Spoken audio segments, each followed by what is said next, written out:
In today's video, I'm going to teach you how to migrate from Salesforce to Attio.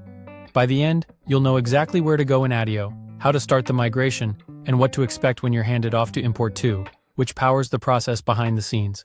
Before we begin, make sure you can sign into both your Attio Workspace and your Salesforce account, and that you've set up an Import 2 account.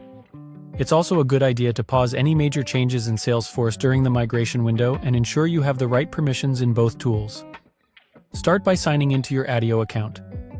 Once you're in, head straight to your account settings. Depending on your layout, you'll find this in the main navigation or under your profile menu. This is the central place where you control workspace level configuration, including data imports and migrations. Inside settings, use the search bar to find the migration section by typing Migrate CRM, then select it. This is the dedicated path for moving data from other platforms into Attio. Because Attio uses Import 2 for the heavy lifting, having your Import 2 account ready will help you move through the next screens smoothly. When the migration interface opens, enter Salesforce as your source. This tells the tool which platform you're moving from and unlocks the connection options specific to Salesforce data, like leads, contacts, accounts, and opportunities.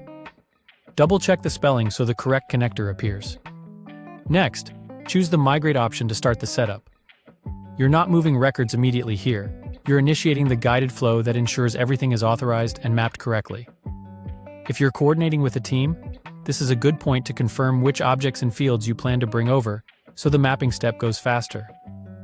Click Continue to proceed. At this stage, you'll transition to Import 2 to complete the process. There, you'll be prompted to authorize access to Salesforce and Attio, pick which objects to include, and review field mapping so your data lands in the right places.